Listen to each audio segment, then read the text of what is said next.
Bom dia a todos e todas. Em nome do professor Luiz Antônio Barbagli e presidente da diretoria do Sindicato dos Professores de São Paulo, nós temos aqui a honra e o prazer de inaugurarmos a nossa série de palestras e debates com vistas a nos preparar para as negociações da nossa campanha salarial de 2019, nas negociações coletivas. Como eu disse, inaugurando essa série de debates e com o maior brilhantismo possível para iniciar realmente com, como eu disse, um grande brilhantismo, o Dr. José Eymar Loguércio, que é natural de Minas Gerais, formado em Direito pela PUC Campinas, desde 1992 atuando em Brasília, e como advogado junto aos tribunais superiores, em especial ao Tribunal Superior do Trabalho. Ele é mestre em Direito pela Universidade de Brasília, UNB, autor do livro Pluralidade Sindical, pela editora LTR, e de outras publicações coletivas na área do direito material e processual do trabalho. Professor de Direito do Trabalho em Brasília, foi coordenador do curso de Direito do IESB nos anos 2003 e 2004, onde permaneceu como professor da graduação até 2005. Atualmente é professor de pós-graduação na mesma instituição. E ainda o senhor está assessorando a CUT, ainda, né? E o doutor Eymar também assessora a CUT. E temos também o prazer de termos aqui conosco, do escritório Dr. Eymar, a doutora Luciana Lucena Batista Barreto. Então, como eu disse, é com um enorme prazer que nós contamos hoje com a participação do Dr. Eymar para iniciarmos com grande estilo os nossos preparativos, a nossa preparação para a campanha salarial do ano que vem e para as negociações coletivas que devem se iniciar ainda este ano. Muito obrigado, esteja à vontade, e eu vou lá para a plateia para poder absorver a sua palestra. Muito obrigado. Bom dia a todas e a todos. A apresentação generosa eu só posso atribuir aos nossos tempos de conhecimento e aproximação, né? E eu que me sinto honrado de estar aqui com vocês, então agradeço pelo convite.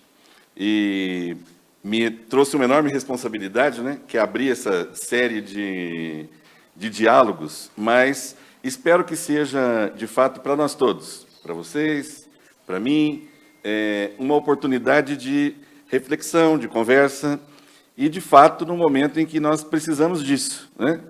Nós todos estamos sendo desafiados pelo que tem acontecido no Brasil e no mundo, a nos estimular a pensar e agir ao mesmo tempo, né? Com muitas mudanças que vêm ocorrendo e com todas as possibilidades em aberto, tanto no Brasil quanto no mundo, para os temas relacionados às questões do trabalho, mas muito especialmente por aquilo que relaciona trabalho e democracia, né? Quer dizer, o direito do trabalho ele foi central para o desenvolvimento das democracias modernas, né?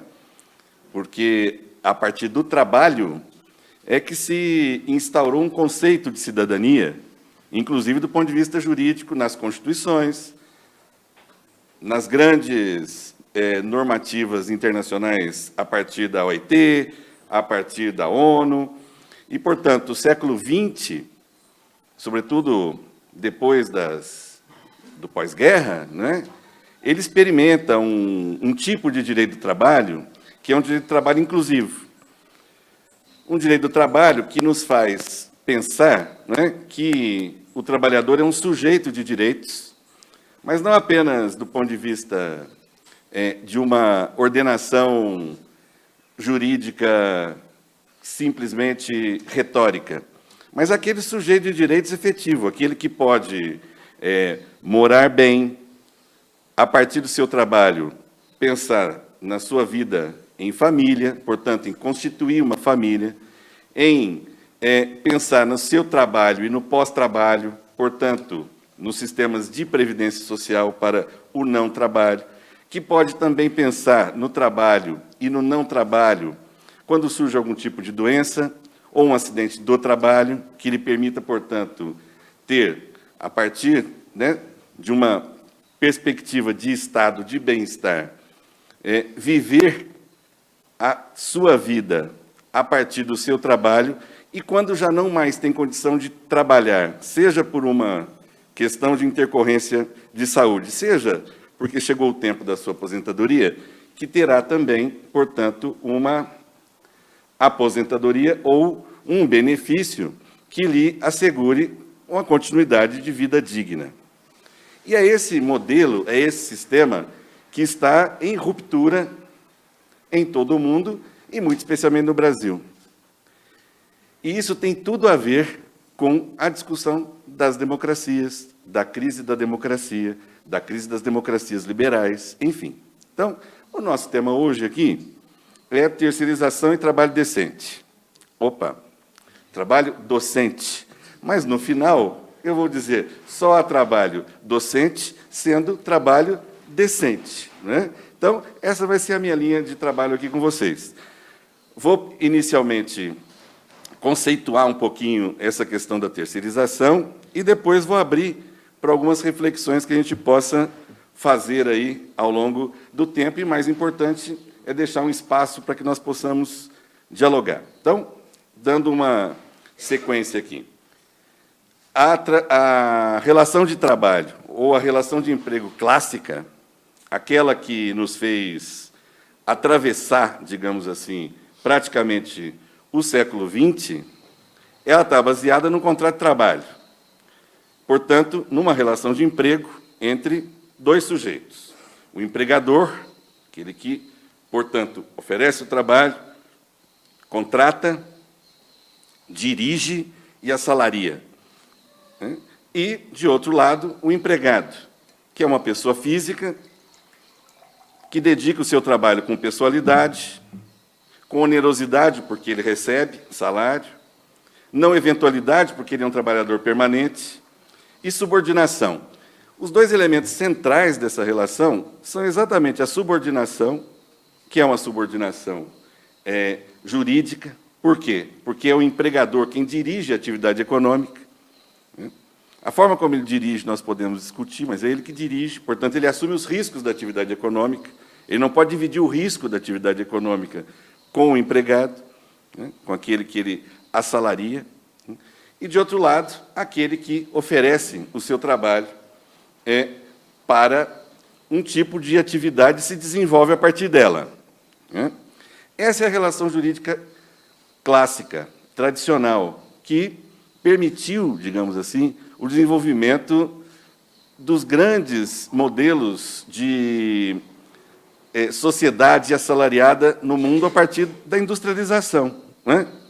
Então, lá ainda no início do século passado, né, quando, a partir de 19, você tem a Constituição da OIT, que é a Organização Internacional do Trabalho, se fixa uma grande e importante ideia, que passa a não ser mais ideia, passa a ser algo efetivamente colocado na declaração da Constituição da OIT e depois na Declaração de Filadélfia, que é em 44, que é quando se reorganiza a OIT, né, para dizer o trabalho não é mercadoria.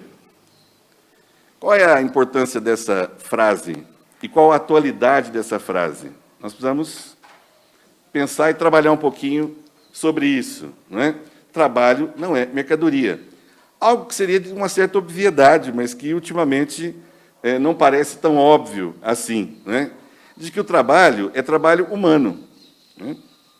E de que você não vende a pessoa, não é? Quer dizer, a força de trabalho é que pode, do ponto de vista jurídico, a partir dos modelos de contrato, estar à disposição, não é, de alguém, mas não propriamente a pessoa. Então, o que se protegia aí era a pessoa humana e o trabalho humano e o desenvolvimento desse trabalho humano. Então, as pessoas que trabalham, recebem pelo trabalho, mas tem também uma projeção de vida. Quer dizer, a partir do meu trabalho, eu estruturo a minha projeção de vida, os meus projetos de vida, né? E essa configuração, inclusive jurídica, permitiu o desenvolvimento do capitalismo industrial. Então, eu acho interessante quando se diz, não, a legislação trabalhista ela atrapalha o crescimento econômico, ela atrapalha a geração de emprego. Ora, mas o que foi exatamente o inverso durante boa parte do século XX, em que o trabalho permitiu diminuição das desigualdades econômicas, ou seja, pelo trabalho se conseguiu estabelecer uma diminuição da desigualdade. Portanto, o direito do trabalho, sob esse ponto de vista, ele continua atualíssimo, né? Qual é a missão do direito do trabalho? Diminuir as desigualdades a partir do trabalho, né? Diminuir a enorme desigualdade que há numa pirâmide estreitíssima, em que uns ganham muito e uns ganham pouco ou ganham nada, né? Então, se nós olharmos assim, né, para o modelo em que esse estado de bem-estar foi mais desenvolvido, como o europeu, por exemplo, né, a importância do direito do trabalho e do trabalho para a inclusão de cidadania, ela é fundamental, seja do ponto de vista do direito do trabalho, seja do ponto de vista do direito de previdência. E foi com esse modelo clássico que se desenvolve, né? Bom, então, nesse modelo, nós temos aí uma relação entre dois sujeitos, né? A pessoa que trabalha, portanto, ela presta um serviço, ela recebe um salário, e o empregador, que ofere do trabalho um lucro. E nós temos também, portanto, a partir disso, sobretudo nas legislações e nas constituições contemporâneas, algumas garantias. Então, muitos falam, não, o modelo alemão. O modelo alemão tem lá as suas peculiaridades, né? Mas é um modelo de participação dos trabalhadores, desde a produção, desde a empresa, em todos os momentos do trabalho e do sistema de produção, né? E, portanto, deriva desses modelos uma obrigação que está na nossa Constituição, que diz lá no artigo 7º da Constituição, as condições aqui estabelecidas, elas devem ser lidas, interpretadas e especialmente concretizadas, visando a melhoria da condição social do trabalhador, não é? Esse é o objetivo. E, dentre eles, a participação nos lucros ou resultados da empresa. Quer dizer, uma ideia de que, para esse modelo, o trabalhador ele não é algo fora do sistema de empresa. O próprio conceito de empresa desenvolvido no modelo industrial e no capitalismo industrial, não é? Ele concebia a empresa como organizadora de pessoas. Como organizadora de pessoas. Portanto, as relações de troca, ou de mercado, digamos assim, né, elas não estavam no centro da perspectiva do direito do trabalho. A perspectiva do direito do trabalho ela se orientava, ou se orienta, né, a partir de uma polarização entre trabalhador como pessoa humana e, portanto, como trabalho humano, e aquele que organiza a atividade econômica e desenvolve a atividade econômica. Claro que, numa sociedade capitalista, com os limites em que isso se estabelece, né? Não há a menor dúvida sobre isso. Mas sempre numa perspectiva de que o papel desse direito, o papel do direito do trabalho, o papel das constituições sociais, o papel das constituições sociais e democráticas é um papel de inclusão. Quer dizer, é o papel de fazer com que essa sociedade viva em harmonia, porque nós estamos falando de pactos pós-guerra, né? Quer dizer, que viva em paz, a partir de uma distribuição melhor de renda pelo trabalho, né? Então, essa é a ideia que deriva. Bom, o mundo do trabalho começa a mudar, né? Então, tem aqui um quadro importante, né, de uma pintora brasileira importante, né, que é a Tarsila, e ele mostra o quê? Ele mostra nosso processo de industrialização, né?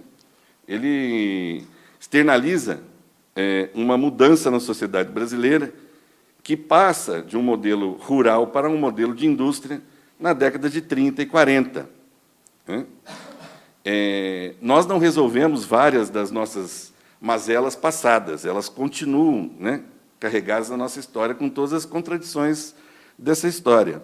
Mas nós tivemos uma mudança de modelo econômico no Brasil a partir da década de 30, 40, com o processo de industrialização. E, portanto, com também uma mudança bastante significativa de trabalhadores do campo para as cidades.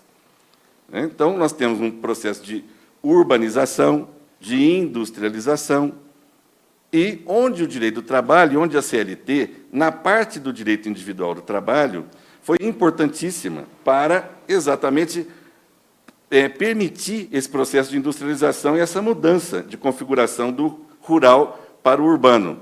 Tanto que a CLT, né, que é de 1943, ela só está destinada a trabalhadores urbanos. Quer dizer, os trabalhadores rurais permaneceram com uma legislação própria, né, que lá na década de 70 depois vai dar o Estatuto também do Trabalhador Rural, e assim permaneceu praticamente até a Constituição de 88.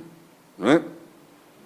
E vamos lembrar, então, que no caso das trabalhadoras domésticas, mesmo em 88, elas sendo ali equiparadas, elas só foram efetivamente incluídas num processo de regulação e, portanto, de direitos a partir de 2013, né, com a Lei das Trabalhadoras Domésticas. Portanto, a CLT bastante voltada para um modelo industrial, para um modelo de industrialização. E, portanto, dentro também dessa ideia de que a função do direito do trabalho é uma função de inclusão desses trabalhadores e trabalhadoras numa sociedade em que o trabalho é valorizado como trabalho humano e, portanto, um sujeito de direito, seja um sujeito de direito individual, seja um sujeito de direito coletivo, porque se passa a reconhecer em todas as constituições democráticas e sociais o direito de organização sindical, o direito daqueles trabalhadores e trabalhadoras se organizarem para buscar os seus direitos. Portanto, uma ideia central na democracia é a enunciação do direito dentro de uma sociedade real, com seus conflitos e dentro, né, de um modelo capitalista que se modifica ao longo do tempo. A enunciação do direito, ela tem um papel. Ela tem o papel também de fazer com que nós que estamos embaixo nos movimentemos para exigir aqueles direitos que estão consagrados nos textos, né? Porque o texto é um texto. Está lá na Constituição, dito que o salário mínimo tem que atender a todas as necessidades de educação, saúde. Não atende. Mas isso significa que... O quê? Significa que ele permite com que eu me organize para lutar e exigir prestações que vão no sentido de, a partir do próprio direito, com que se diminuam as diferenças sociais, com que se faça um modelo em que o trabalho, digamos, é central nessa ligação, né? Bom, mas vamos retomar aqui. O modelo de relações de trabalho está muito estruturado no modelo de indústria, né? E passando aí por formas de organização da produção conhecidas, vocês já devem ter visto, ouvido, estudado, o Fordismo, o Toyotismo e depois, hoje, o pós-Toyotismo, ou vários nomes que se queira dar nessa perspectiva de reorganização do modelo produtivo no mundo. E também, portanto, das mudanças que o capitalismo opera ao longo desse tempo de um capitalismo industrial para um capitalismo pós-industrial e um capitalismo financeiro, não é? Tudo isso faz diferenças também no mundo do direito. O direito não é só aparência, né? O direito, ele está localizado, se nós o compreendermos como uma perspectiva de ação e de luta, ele já está localizado a partir das relações básicas e, portanto, se nós mantivermos aí a discussão de infraestrutura e superestrutura, o direito não é só superestrutura, o direito já está embaixo, né? Porque nós nos organizamos por direitos, nós nos reconhecemos como sujeitos de direitos, nós reivindicamos esses direitos, né? Então, o modelo passa a sofrer mudanças na medida também em que essas mudanças no modelo de organização produtiva começam a se mexer, né? Antes de entrar na terceirização, eu quero mostrar esse quadro aqui, né? Esse quadro aqui está no Museu Reina Sofia. Alguém aqui já tinha visto esse quadro? É de um artista espanhol, José Renal, nascido no comecinho do século passado, né? E esse quadro é fim dos anos 70, 76, e ele deu o nome de Autorretrato do Grande Capital. Muito comum que se faça autorretrato de tudo, né? E hoje em dia nós fazemos selfies, mas você vai num museu afora aí, você vê autorretrato de todos os grandes artistas, né? E ele, então, faz o autorretrato do capital, né? Muito criativo. Quer dizer, ele é um autor, ele morre em 80 e pouco, 82, ele viveu exilado muitos anos no México, porque depois da Guerra Civil Espanhola e depois também das guerras, mas ele volta para a Europa e é uma figura muito interessante, ele tem uns quadros muito interessantes, né, nessa perspectiva de reflexão que nos toma, para dizer, inclusive, tem uma entrevista dele muito interessante, que ele diz, olha, nós temos sempre que olhar para o nosso passado para compreender o nosso presente e pensar para onde a gente quer ir. A gente nunca pode esquecer dessa combinação, né, entre história, presente e futuro, né? Porque nós somos seres do presente, mas nós temos uma história construída. Então, eu, diante desse quadro, fiquei pensando, como é que nós... Isso é da década de 70. Como será que esse autor, se fosse vivo hoje, pintaria o autorretrato do grande capital hoje? Porque uma coisa que é interessante é o seguinte, quando se fala de grande capital, né, o pequeno comerciante da esquina acha que está falando dele. Não está falando dele, né? Não está falando dele. Nós estamos falando aqui de grande capital. Então, esse quadro é interessante porque remete a isso, né? Quer dizer, quais são as mudanças que ocorreram nesse grande capital, né? E que faz com que, por todo o mundo, os sistemas jurídicos fiquem parecendo um pouco enlouquecidos, né? Porque nós tínhamos um modelo de estruturação jurídica a partir do Estado, mas esse grande capital hoje não está mais com uma pistola no Estado, ele está voando aí, talvez numa nave intergaláctica, não sei, eu pensaria que talvez depois, né, um autor, um artista aí possa pensar como é que seria o autorretrato hoje do grande capital, né? Quer dizer, como é que o que ele mudou, que mudanças que ele acarreta e que ele traz e nos permite refletir, né?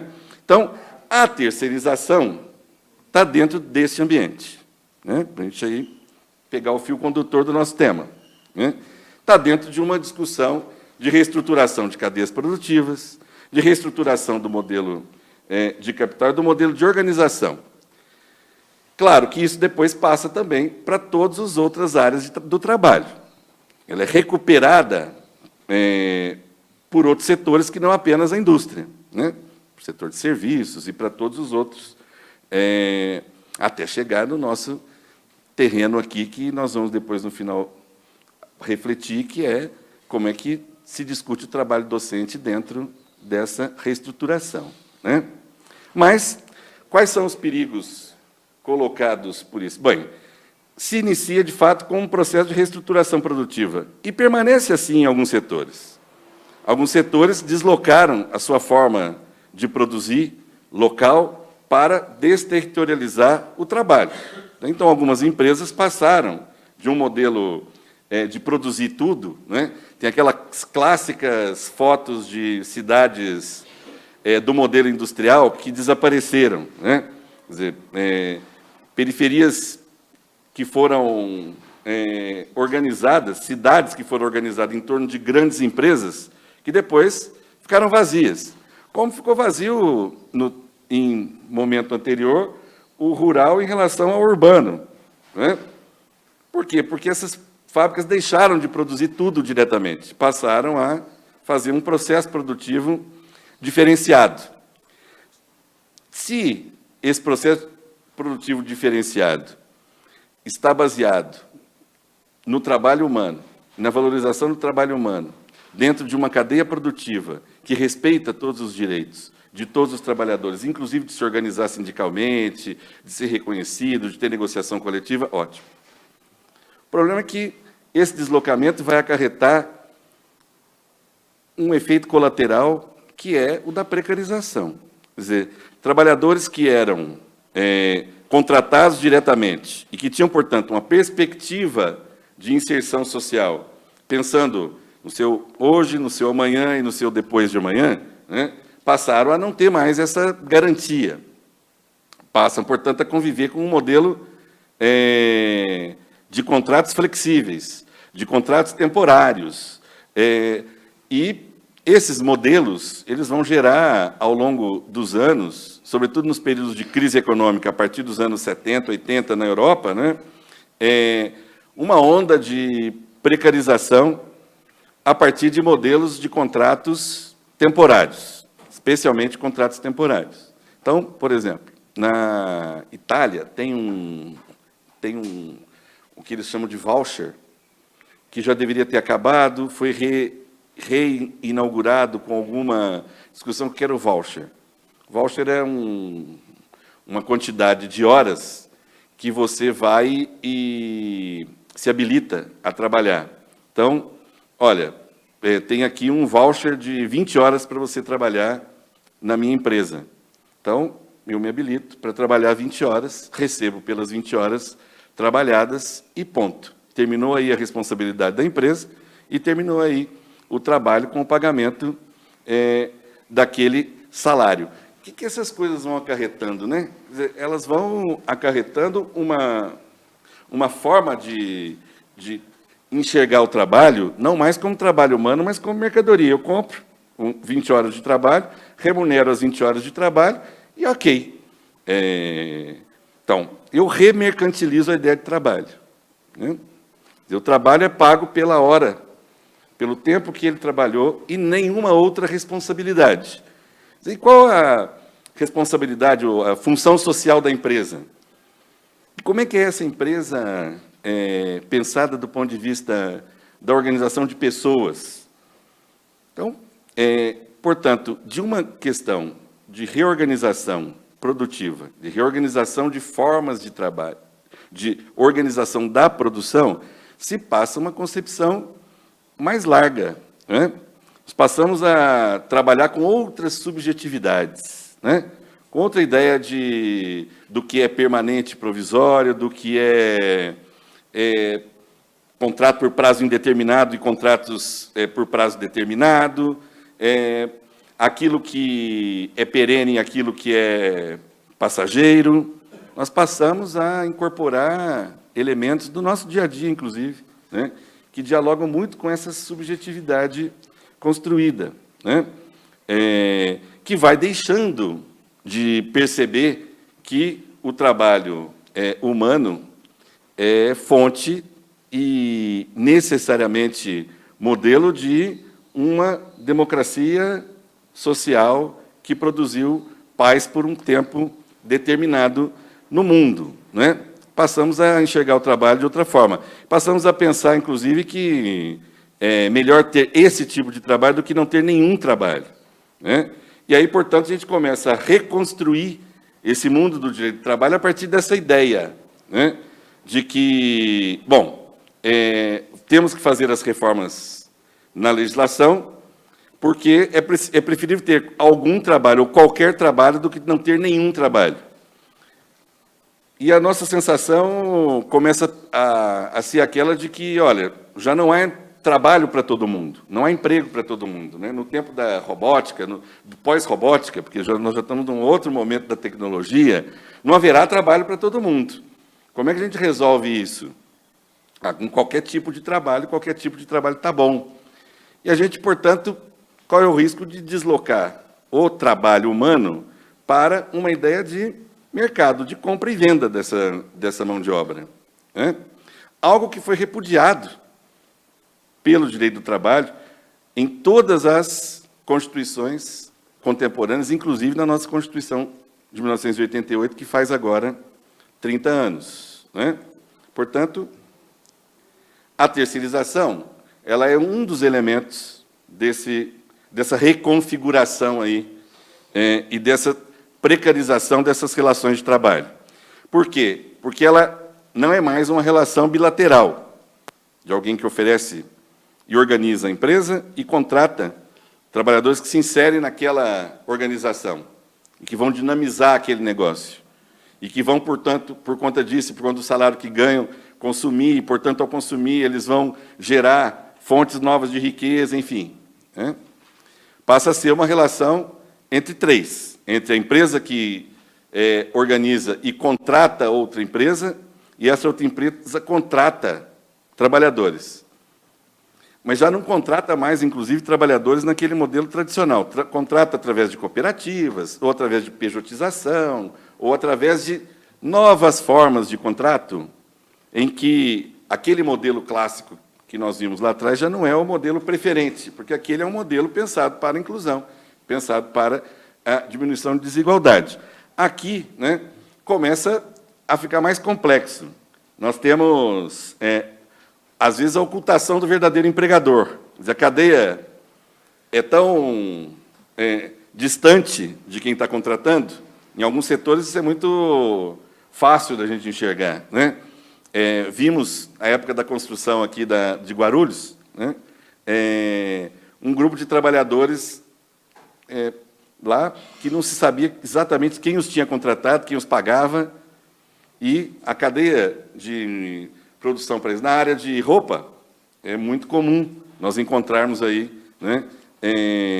E tem aquele famoso caso em Bangladesh, daquele prédio que cai e mata mais de 1.000 pessoas ali naquele prédio, né? Em que se fabricava roupa para as grandes cadeias de roupa no mundo, né? Zara e tantas outras que estavam.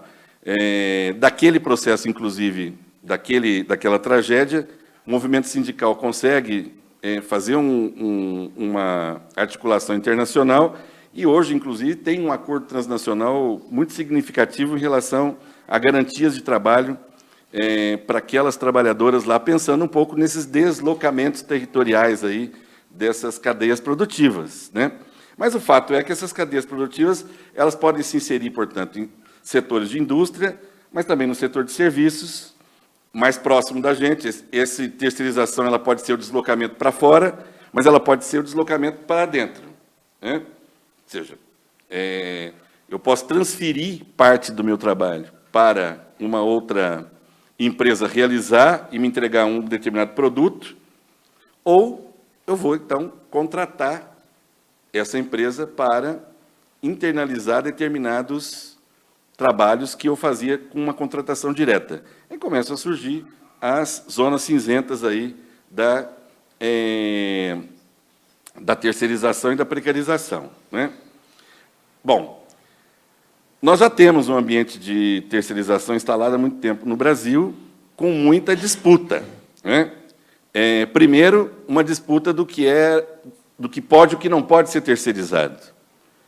Então, logo se fixou na jurisprudência do Tribunal Superior do Trabalho, na década de 70, início dos anos 80, a ideia de que não se podia fazer contratação de intermediação de mão de obra, vinculado a essa ideia lá atrás de que trabalho não é mercadoria. Portanto, se for intermediação de mão de obra, é proibido. Né? Depois disso, vem uma abertura, diz, não, mas em atividades meio é possível. Então, aquilo que não é atividade principal, preponderante, principal de uma determinada empresa, pode ser terceirizado. Casos típicos de serviço de limpeza, manutenção, segurança, não é? Ou atividades profissionais específicas que não estejam relacionadas à atividade fim e que não exijam, portanto, subordinação direta. Vamos lembrar. O que caracteriza uma relação de emprego? Alguém que toma o serviço e dirige a atividade econômica. Portanto, se contrata uma mão de obra, mesmo por uma empresa terceira, para trazer para dentro da sua empresa, e é você que tem que dar ordens, é você que tem que... Isso pode caracterizar uma relação de fraude. Né? Tem uma terceira questão para o nosso modelo sindical, que a terceirização desloca os trabalhadores para outras organizações e não para a categoria preponderante, que era um conceito que vem lá também ainda da CLT, que os trabalhadores se organizam por categorias profissionais, né, e por atividade preponderante.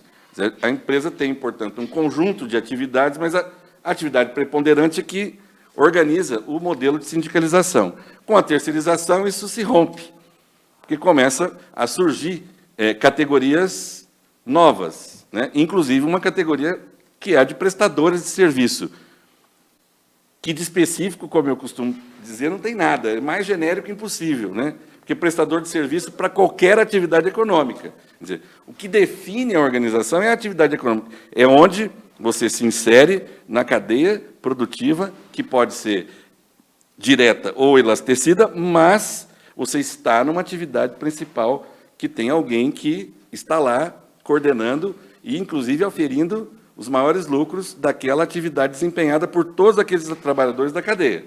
Né? Então, bom, mas nós temos... Vou passar rapidamente aqui, porque vocês estão entrando em campanha salarial, apenas uns dados que estão num trabalho bastante significativo do DIESE, com 3 categorias, né? Atividade financeira, químicos e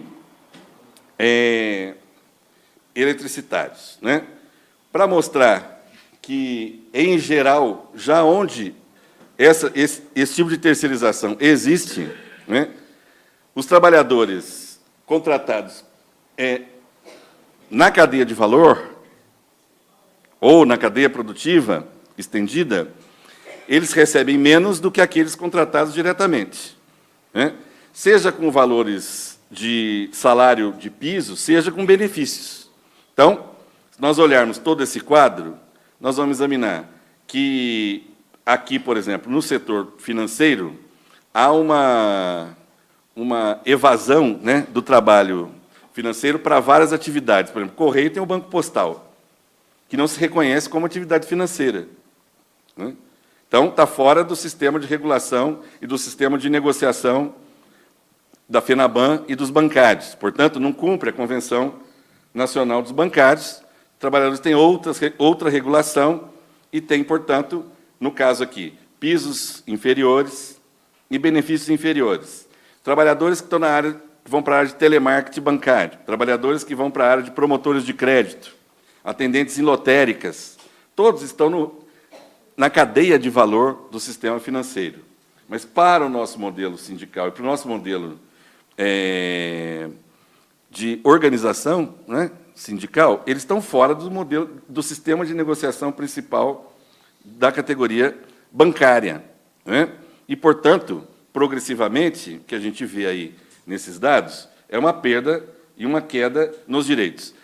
Aí alguém diz assim, não, mas são todos empregados. Estão todos trabalhando e os direitos básicos estão garantidos. Houve isso no Supremo, quando do julgamento da ação da terceirização, que eu vou contar um pouquinho. Não, mas eles não têm prejuízo. Que prejuízo o trabalhador tem com a terceirização? Um dos prejuízos é este, né? Quer dizer, há uma perda da identidade enquanto categoria e pertencendo, quer dizer, o sistema financeiro gera um lucro altíssimo e ele não participa do lucro gerado pelo sistema todo, né? Pode ser que em algumas empresas que ele trabalhe não se tem nem sequer se falar em lucro, porque tem muitas cooperativas que trabalham aqui, né? Em formas de cooperativa, né? Não cooperativas reais. Esse é um outro tema interessante, mas, em geral, elas se estruturam para isso. Então, tem uma redistribuição negativa dos direitos e da massa salarial. Ela tende a diminuir, né? No caso de eletricitários examinado, se verifica que no piso salarial não há uma diferença significativa, mas há uma diferença significativa nos demais benefícios concedidos, né? E vamos lembrar, o maior número de acidentes de trabalho, sobretudo nesse setor, acontece com as empresas terceirizadas. Por menor tempo de contrato que se presta nas prestadoras de serviço e, portanto, por menor tempo de profissionalização e de, inclusive, possibilidade daquele trabalhador se verificar em condições de atuar numa área de risco, né? Então, o número de acidentes de trabalho, embora sejam parecidos em alguns setores, é certo que a gravidade dos acidentes de trabalho, quando se está em ambiente de terceirização, é maior. Isso é uma afirmação baseada em pesquisa, não é uma afirmação baseada em não fatos, né? Porque nós também estamos nessa era de afirmações que não estão baseadas em nada, né? Só numa opinião. Então, não é o caso. Existem pesquisas que indicam claramente esse perfil nos lugares em que há um modelo de terceirização. E aqui, no setor químico, a tendência igual, né? Com a diferença de que determinados auxílios têm valor superior. Qual a lógica disso, olhando para trás? Que determinados benefícios estão desvinculados do conceito de salário. E, portanto, esses benefícios concedidos, eles não impactam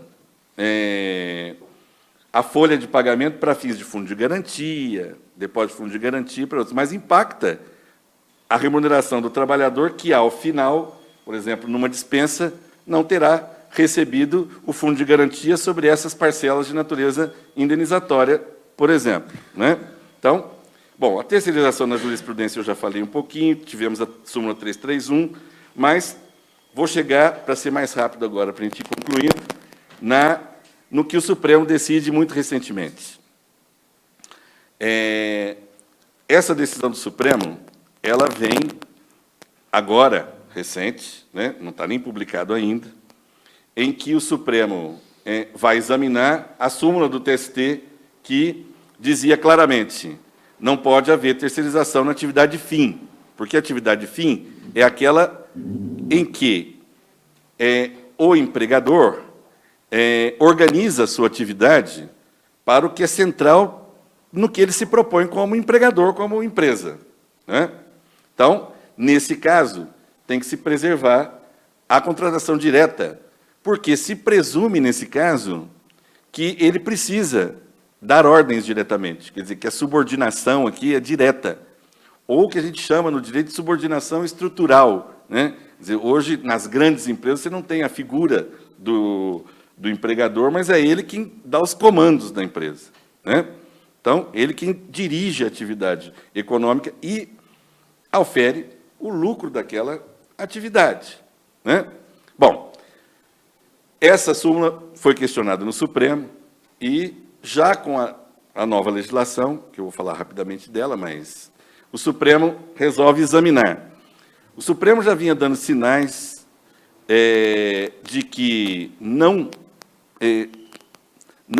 lia mais a Constituição a partir dos seus pressupostos de Estado Social de Direito, em relação a várias decisões anteriores, que começam desde lá atrás, decidindo que, uma coisa que parece simples, né, que para buscar diferenças de fundo de garantia não depositados pelo empregador, classicamente no Brasil, tradicionalmente no Brasil, a prescrição era trintenária, era de 30 anos. Por quê? Porque houve fraude em relação a depósitos de fundo de garantia, né?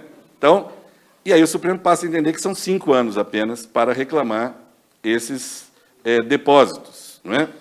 E várias outras decisões no Supremo, já no ambiente da lei da reforma trabalhista, na questão da gratuidade de justiça, também o Supremo apresenta uma divisão ali entre o voto do ministro Barroso e do ministro Fachin, que é uma das grandes barbaridades da reforma trabalhista, que é exigir, mesmo do trabalhador, que tenha gratuidade de justiça, que ele arque com os custos do processo, se ele receber qualquer crédito no processo. É como se ele perdesse a condição de gratuidade porque recebeu um crédito, em geral, crédito de alguma coisa que não foi paga na contratualidade, horas extras, enfim. Mas que está lá no Supremo, não foi concluído o julgamento, mas este aqui foi concluído o julgamento, com uma tese que é assim: é lícita a terceirização ou qualquer outra forma de divisão do trabalho entre pessoas jurídicas distintas, independentemente do objeto social das empresas envolvidas, mantida a responsabilidade subsidiária da empresa contratante. Bom, essa tese ela é uma evidente descontextualização do que tem e do que está escrito na Constituição de 88 em termos de Estado social e democrático de direito. Porque aqui se passa a compreender o trabalho numa lógica exclusivamente de mercado. Exclusivamente de mercado. Aqui, trabalhador, assim, o sujeito oculto dessa frase é o trabalhador. Ele não aparece aqui. Ele é o sujeito oculto. Aqui é assim: o empregador pode se organizar do jeito que ele quiser, independentemente de ser objeto social. Ora, eu sempre dizia, então, o correto seria que a empresa, no seu objeto social, explicitasse aquilo que ela fará diretamente e que não fará, como ela costuma fazer para fins de tributário e fiscal. Então, toda empresa sabe qual é a sua atividade principal na hora de pedir isenção tributária, E, às vezes, inclusive, mantém no seu objeto principal determinadas áreas que já não faz mais diretamente, apenas para exigir determinadas isenções ou obter vantagem tributária. Mas, na hora da relação de emprego, aí é difícil de saber o que é atividade principal e o que é atividade acessória. Aí é difícil saber o que é atividade fim e o que é atividade meio. Então, libera e a empresa...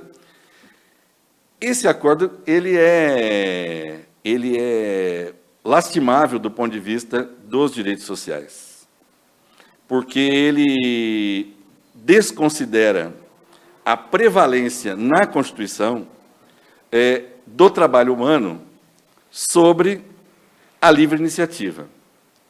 Porque não é que a Constituição não promova a liberdade econômica, ao contrário, está lá junto com no mesmo dispositivo. Mas, do ponto de vista sistemático da Constituição, o trabalho humano precede até nas encíclicas papais, digamos, que reconhece a atividade econômica, mas reconhece a prevalência do trabalho humano. Aqui o risco é de, desconsiderando a prevalência do trabalho humano, converter o trabalho humano, de novo, em mercadoria, algo que foi enunciado no início da década passada como trabalho não é mercadoria, reafirmado em outros momentos pela Organização Internacional do Trabalho. Porque aqui passa-se a interpretar e aplicar a Constituição a partir de uma regra econômica.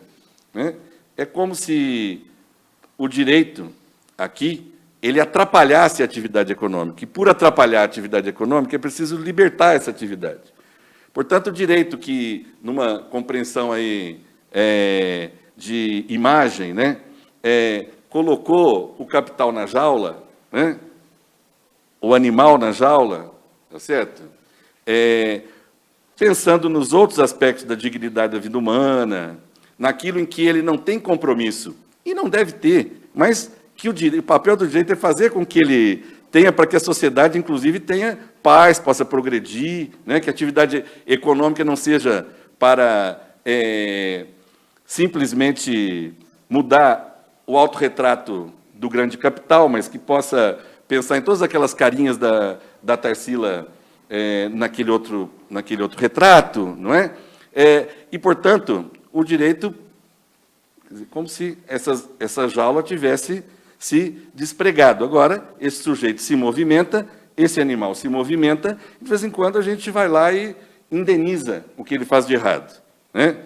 Responsabilidade subsidiária. Responsabilidade subsidiária é um ponto importante, mas é a mesma coisa de transformar todos os atos em atos indenizáveis. Eu fiz algo errado, eu indenizo. Eu me responsabilizo pelo que foi errado. Bom, nós tivemos duas leis aí importantes que tratam de terceirização.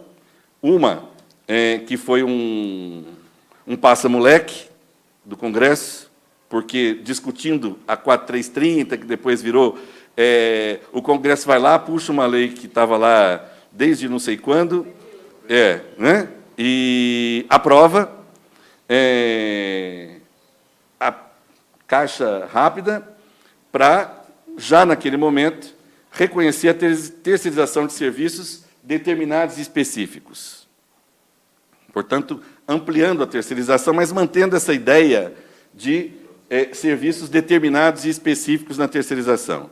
Aí vem a reforma trabalhista e faz tábua rasa do direito do trabalho de então, né? Nós temos uma mudança em 4 meses de 70 anos de direito do trabalho, né?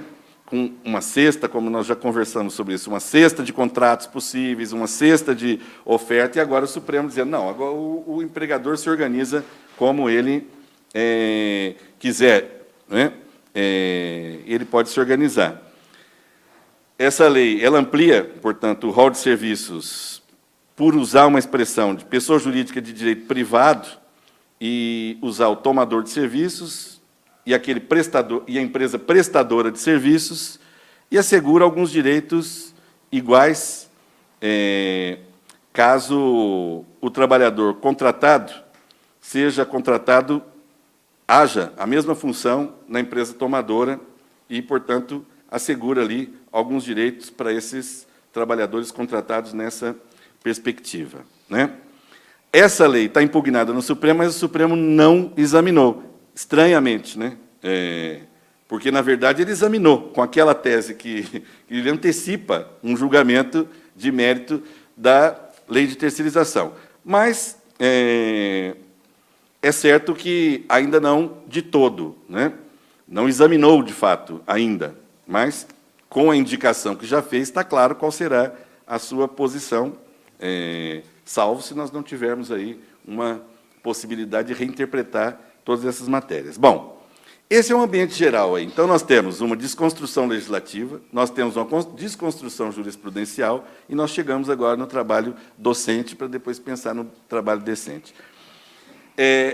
Acho que, na questão dos estabelecimentos de ensino, eu queria trazer algumas coisas para a gente conversar, né?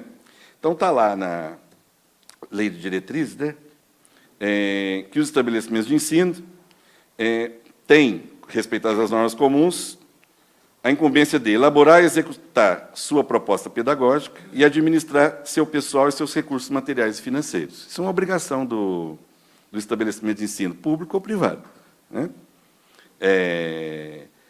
Pode não dizer muita coisa, mas eu acho que diz muita coisa. E nós vamos ver por que ele diz muita coisa, né? Quando vem para os docentes, eles dizem que os docentes incumbir-se-ão de participar da elaboração da proposta pedagógica do estabelecimento de ensino e elaborar e cumprir plano de trabalho segundo a proposta pedagógica do estabelecimento de ensino, dentre outras, né? Bom, essa é a ideia clássica de alguém que é diretamente empregado. Porque, se o estabelecimento de ensino tem que ter uma proposta pedagógica e os docentes têm que se inserir nessa proposta pedagógica, a eles tem que ser dado o direito de discutir a proposta pedagógica, aqui se cria uma comunidade de direitos, né?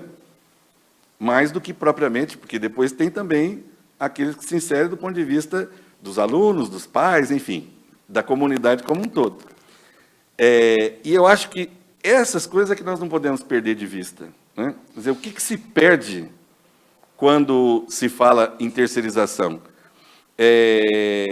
Se perde a ideia da comunidade jurídica, do ponto de vista da qualidade do trabalho que se oferece, da qualidade do serviço que está sendo feito, e uma ideia, portanto, de mercantilização. Quer dizer, nós já sabemos que o ensino já tem um pouco uma perspectiva que está na sociedade, né, de exigir, como se eu fosse lá comprar uma geladeira, eu comprar também uma profissão, né, um acesso, tá certo? Isso é algo que a gente tem que trabalhar enquanto comunidade, enquanto sociedade. Quer dizer, quando a gente fala em trabalho, nós não estamos só falando no imediato, nós estamos falando de que sociedade que nós queremos, o que nós queremos dessa sociedade para o futuro, né? O que nós queremos para nós, para os nossos filhos, para os nossos netos, enfim, em termos de presente e futuro, né? Então, não é apenas, digamos, a questão de, bom, isso gera emprego. Nós já vimos que, do ponto de vista fático, nenhum modelo de terceirização é capaz de, por si só, gerar empregos. Ele pode gerar uma diferenciação de empregos, ou seja, como nós já vimos de imediato no caso Latam, aqui de Guarulhos e Galeão, empregos diretos. Trabalhadores são dispensados para ser contratados por empresas terceiras, né, por uma questão apenas de redução de custo. Portanto, você reorganiza o trabalho, não contratando gente nova, mas simplesmente transferindo contratos permanentes por contratos ou por outras formas de contratação, né, ou ele gera um tipo de trabalho de pior qualidade. Quer dizer, um trabalho que não está no conceito de trabalho decente que a OIT vem batalhando desde muitos anos, mas muito especialmente a partir da Declaração de Princípios de 98, a partir da Declaração de 2008, e agora refletindo para os 100 anos, o ano que vem, sobre os 100 anos da OIT, o futuro do trabalho, que trabalho queremos, né? Que sociedade queremos, que qualidade de democracia queremos. Eu acho que na questão do trabalho docente, eu acho que recuperar a ideia do que é escola, eu acho que é fundamental, sobretudo quando se discute escola sem partido, né? Movimentos em que acham que o Google substitui o médico, o dentista, o advogado, o professor, né? Na era das plataformas em que se compra o trabalho como mercadoria, eu vou lá, ofereço o meu trabalho, alguém paga o meu trabalho e está tudo bem, né? Mas nessas atividades permanentes, em que nós estamos falando? São projetos, quer dizer, projeto de sociedade, projeto pedagógico. Aqui, a ideia de comunidade é fundamental. Quer dizer, aqui a ideia de que há uma responsabilidade direta e que é incompatível com esse modelo de terceirização precarizante é fundamental, porque ela é estruturante do sistema. Esse é o tipo de empresa que não é apta, como uma indústria, a terceirizar. Né? A terceirizar.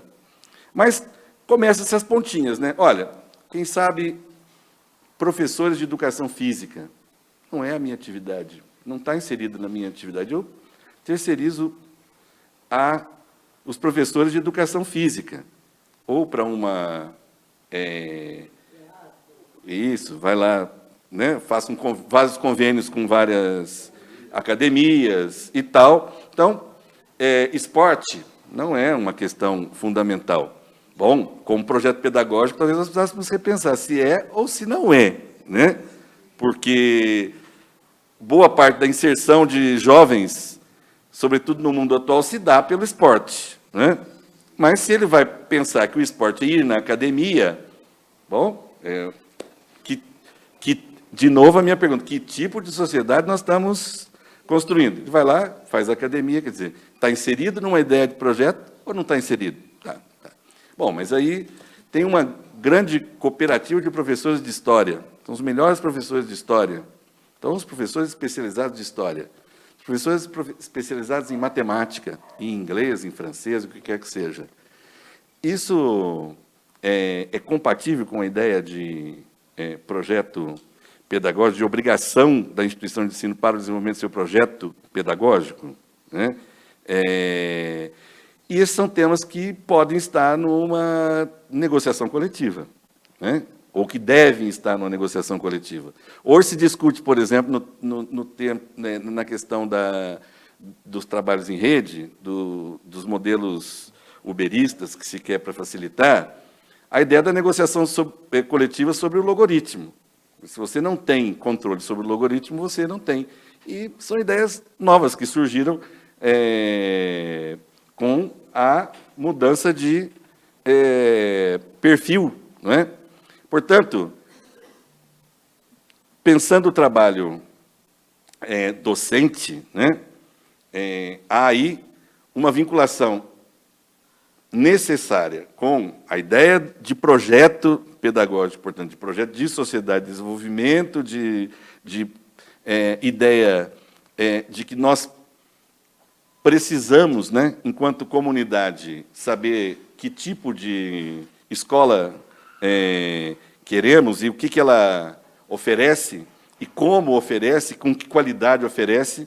E, por outro lado, do ponto de vista do trabalho, quer dizer, o trabalho humano ele continua sendo central, porque eu sempre me pergunto, quando, bom, não vai ter trabalho para todo mundo, e nós vamos fazer o quê? Quer dizer, como é que essa sociedade vai viver e desenvolver? Com um modelo de concentração de renda e riqueza como aquele quadrinho, ou um modelo mais... Nós vamos abandonar a ideia, quer dizer, parece que isso está no centro, de novo, das reflexões políticas, econômicas, sociais, e nós temos que recuperar isso, nós somos os sujeitos disso, né? Uma das coisas importantes é nós pensarmos que nós somos os sujeitos da nossa história, né? Quer dizer, nós estamos aqui agora, nesse momento, e, portanto, nós temos que refletir sobre essas questões, sem temer o que há de novo nesse processo todo, porque há coisas novas que as tecnologias colocaram e que têm um aspecto positivo, mas ela também leva a um aspecto de reflexão. Quer dizer, quais são as consequências, né, desse novo que ainda não está instalado, mas que se apresenta do ponto de vista de tecnologia? Que tipo de subjetividades que eles criam em nós todos, né? Bom, e aí há muitos desafios nas negociações coletivas, que elas ficam mais complexas, porque 2 pontos da lei deixaram todas as categorias muito vulneráveis. O primeiro é o elevador andar para a garagem. Quer dizer, o elevador andava para os andares de cima, porque a lei era o piso. O elevador agora pode andar para a garagem, porque se diz que o acordado pode valer mais do que o legislado, né? Quando você sentava numa mesa de negociação, o empregador dizia, olha, eu quero menos, e não, aqui é o meu... Agora, podemos fazer ajustes locais? Podemos, isso é outra história. Confundir as duas coisas é má fé, né? Fazer ajustes setoriais sempre foram feitos e sempre foram admitidos em qualquer lugar do mundo, que a negociação coletiva faça adaptação. Outra coisa é você sentar na mesa de negociação e o elevador ser levado para baixo, né? E a outra é a outra atividade. Quer dizer, cada database zerou o jogo, né? E você ou reconquista ou perde os direitos que estão ou que estavam naquela convenção, né? E, por outro lado, uma lógica de prevalência da negociação por empresa, né? Que também não é algo nosso, é algo que no mundo inteiro, né? Tem lados positivos, mas a maioria dos casos tem lados negativos dessa questão, porque ela perde a lógica de categorias, portanto, a lógica de negociações mais amplas, que estabelece limites mais iguais para o conjunto. E depois os acordos podem ser retrabalhados, mas a ideia da convenção coletiva, quer dizer, a ideia de que você tem uma convenção que regula o setor, que regula, inclusive do ponto de vista da regulação de processos de terceirização, ele é importante, né? Então, essa combinação desses 3 temas aí, eles podem, de fato, têm deixado as negociações muito mais vulneráveis. Todos os trabalhos de acompanhamento de negociação a partir da reforma trabalhista têm levado a examinar as dificuldades que categorias enfrentaram para a manutenção dos seus direitos. Não é para a conquista de direitos, é para a manutenção dos seus direitos até então conquistados, né? Por fim, então, para abrir, eu já falei, eu vou passar um videozinho para a gente refletir, mas espera lá. Frango limpinho, tão cheirosinho, só pode ser Sadia. Eu sou um frango Sadia, frango Sadia que é um frango gostoso, delicioso, só pode ser Sadia. Sou limpinho, Sadia, eu sou mesmo bom. As panelas já estão no fogo, só falta você. Ah, que frango lindo que eu sou. Ah, eu sou demais. Não é propaganda da Sadia, nem do frango Sadia.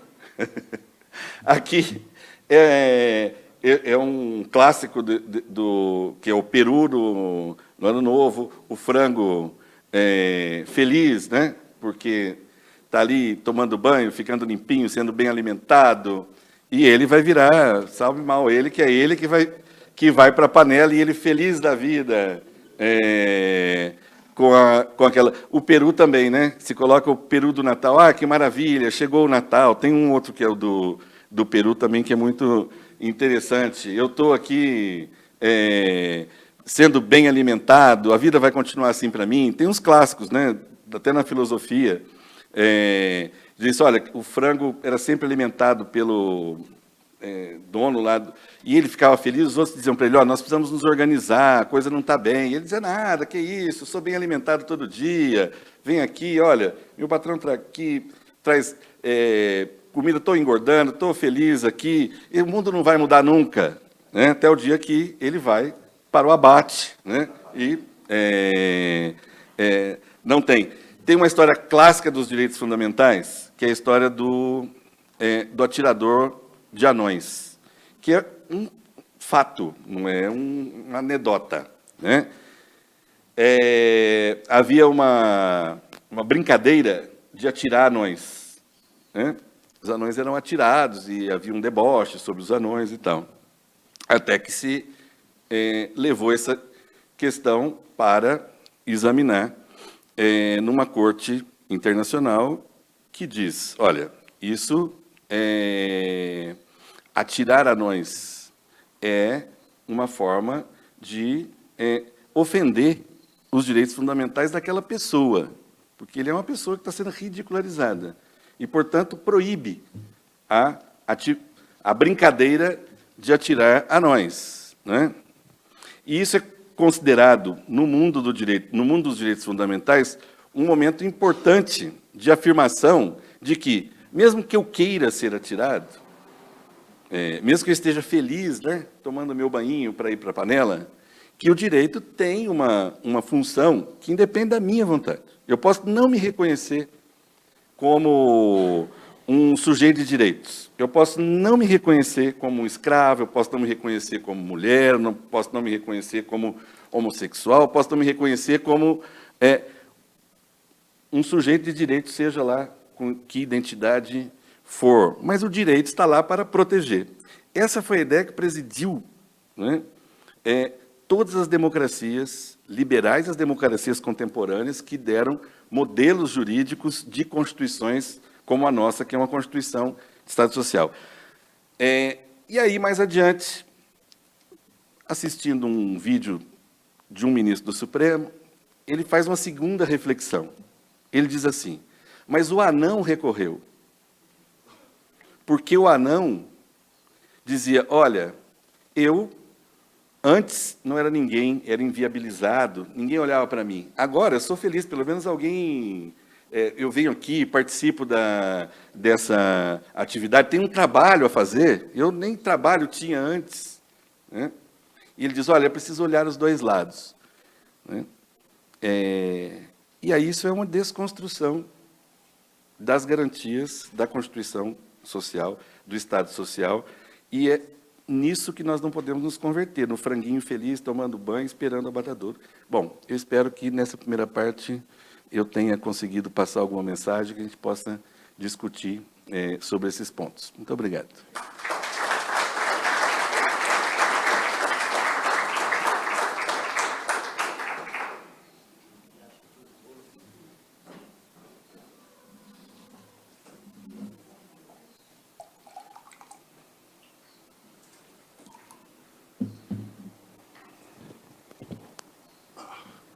essa primeira parte, que você diz, fundamental para a nossa atividade e funcionou exatamente como um grande objeto de reflexão que vai acontecer daqui para frente nas nossas negociações salariais. Só a lembrança da questão do artigo 13 da LDB, né, e do artigo 12, em contrapartida ao artigo 13, já é uma contribuição fundamental para a nossa negociação. E aí a gente vai querer também que seja respeitado o artigo 67, né? Porque o artigo 12 da LDB fala das obrigações da escola, o artigo 13 das obrigações do professor para com a educação e a comunidade, e o artigo 67 do que se deve fazer para que aquele professor possa efetivamente cumprir as obrigações do artigo 13. Mas é fundamental que a obrigação do artigo 13 só possa ser cumprida por alguém que esteja contratado pela escola.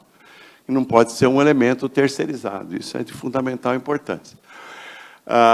Agora, a palavra está aberta à plateia para que a gente possa estabelecer aí um debate, uma conversa, etc.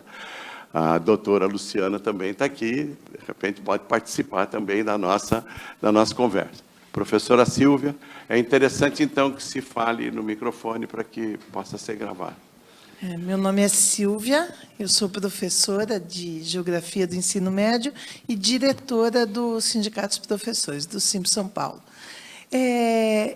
A minha pergunta, não é exatamente minha pergunta, eu queria que o senhor fizesse alguma consideração sobre o PJ, a pejotização, que aparentemente ela é um estágio superior de superexploração da mão de obra. Então, enfim, é isso. A sugestão que eu estou fazendo aqui, cumprindo esse papel, de repente, se houver mais alguma outra pergunta, a gente faz um bloco de 2 ou 3 perguntas, aí o doutor Eymar pode responder, por favor.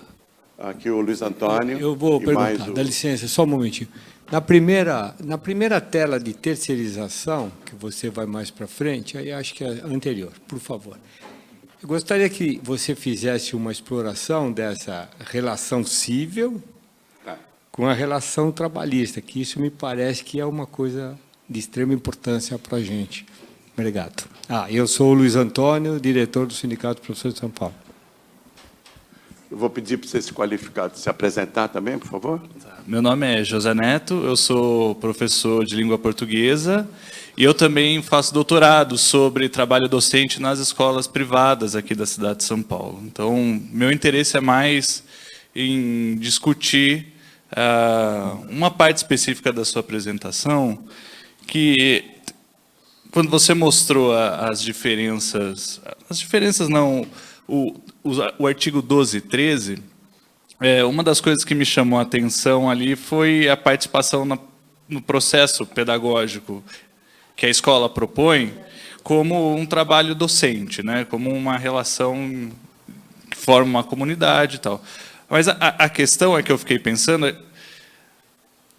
é necessária a terceirização para que isso não aconteça? Porque o que a gente olha o mercado de trabalho docente hoje, ele é bastante segmentado. Então, você tem aquelas escolas que propõem uma proposta pedagógica diferente, ou mesmo tradicional, e que o professor se engaja nela enquanto um trabalhador ativo, pensando filosoficamente o trabalho, né, desde na concepção dele até a elaboração e a produção final, né. O que acontece hoje é que tem várias empresas que fazem a proposta pedagógica e vendem para a escola. Assim, eu não estou falando que isso caracteriza a terceirização do ponto de vista como o senhor apresentou, mas na sua visão e na visão do Celso também, ou dos outros colegas que queiram falar, isso já não é um processo de terceirização que vem acontecendo há um tempo e que isso pode se concretizar na prática jurídica, no ordenamento jurídico, mas eu não sei, é uma pergunta mesmo, eu não estou afirmando nada, mas me parece que há uma diferença central entre as escolas privadas, só para pegar a cidade de São Paulo, em que em lugares onde acontece essa terceirização já, onde sei lá, vem o material pronto, o professor aplica, e do outro lado, as escolas que o professor tem um trabalho ativo, um trabalho docente decente, ativo. E, inclusive, isso se reflete no mercado de trabalho, porque um determinado professor ele é mais bem pago. Quer dizer, lá no meu trabalho eu estou... E aqui no ranking do Simpro mesmo, do salário, você consegue ver claramente que há uma correlação entre esse trabalho e a valorização salarial, ou remuneração do professor. Gostaria que vocês falassem um pouco sobre isso. Obrigado. Está se referindo aos sistemas de ensino, né? Isso. Já vem pronto e a escola utiliza o sistema de ensino. Bom, vamos lá. Questão da pejotização, né? A pejotização, ela também convive conosco já há algum tempo, né? E talvez eu gosto bastante de imagens, né? A melhor imagem nesse caso seja a do samba do Tuiuti, né? Quer dizer, aquelas carteirinhas de trabalho da escola de samba do Tuiuti, no Rio de Janeiro, no último carnaval, que tratou da reforma e tinha aquelas carteiras de trabalho fantasiadas, né, que iam embora. E a outra ideia de que, acho que, não sei se é de quem é, do Santander, qual que é, que mostrava a carteira de trabalho e a maquininha de agora você é um empreendedor, né? Então, até a reforma trabalhista, a discussão da terceirização, a discussão da pejotização, ela era, de novo, vinculada a essa ideia de que... Deixa ele aí. A ideia de que aquele trabalhador contratado, né, como PJ, né, em geral, levava algum tipo de fraude porque ele era um empregado disfarçado em pessoa jurídica, né? E, portanto, há uma jurisprudência reiterada da Justiça do Trabalho reconhecendo relação de emprego direta quando tem aquelas linhas que eu disse aqui, especialmente subordinação e trabalho pessoalizado, né? A reforma trabalhista ela faz pior do que a pejotização, porque ela admite uma figura que existe em alguns outros países que fizeram reforma trabalhista, que é o autônomo exclusivo, né? O autônomo exclusivo. Então, ele é um autônomo, ele é um empregado disfarçado de autônomo de novo, né? A grande questão disso em geral, são empregados porque estão inseridos na atividade econômica e no poder diretivo do empregador, né? Portanto, não são, de fato, nem pessoa jurídica e nem autônomos, tá? Mas eles não terão aqueles direitos que o trabalhador ou o empregado direto teria. Inclusive, estão fora do reconhecimento da aplicação de uma convenção coletiva de trabalho, por exemplo, né? Então, segundo, eles não terão e não têm a discussão das férias, né? Do 13º, fundo de garantia, e de outros benefícios que estão consagrados para os empregados, né? Então, são figuras que surgiram e surgiram para uma forma de burlar ou fraudar a legislação trabalhista do ponto de vista do reconhecimento direto. É claro que existe no mundo, porque sempre, quando você vai discutir isso no mundo jurídico, vem alguém e diz, não, mas tem... Claro que existem figuras que realmente são autônomos, ou que realmente são pessoas jurídicas, mas, em geral, elas vêm num modelo de fraude, né?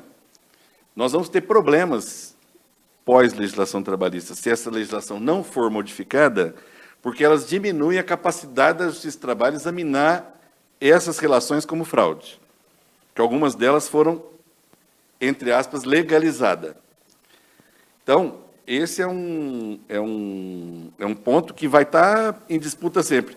O ponto central é saber se há subordinação direta ou se não há subordinação direta, isso em qualquer parte do mundo, em relação à questão do trabalho por conta alheia, quer dizer, alguém dirige aquela atividade, né?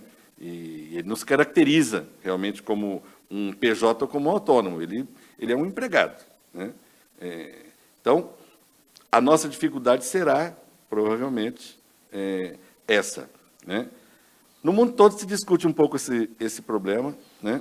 Essas relações, essas mudanças, mas o que me parece mais significativo aí é pensar que esses trabalhadores estão fora de um sistema de proteção que a Constituição assegura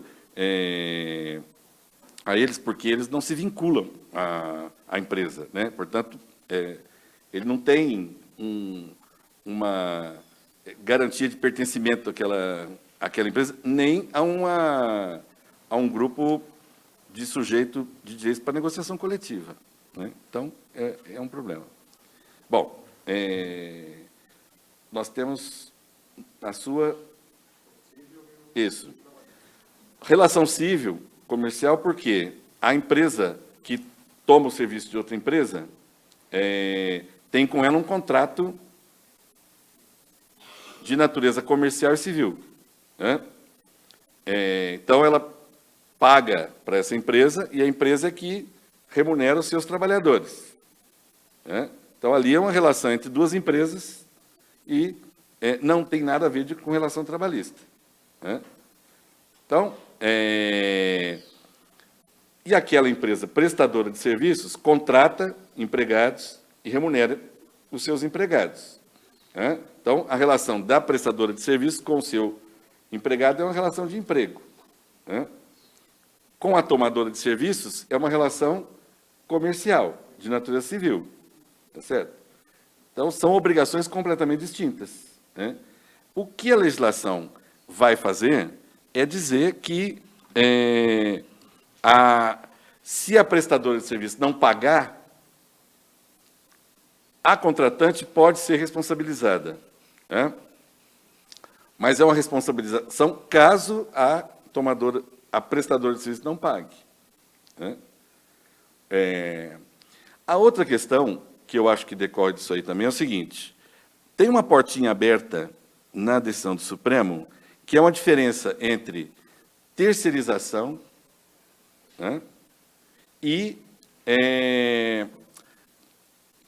contratação de mão de obra interposta. Quer dizer, uma coisa é contratar uma empresa para prestar um serviço, e ela dirige a atividade dela dentro daquela ideia, sei lá, uma montadora de carro, parafuso é outra que faz. Ela não faz o parafuso diretamente, ela contrata uma empresa para fornecer o parafuso.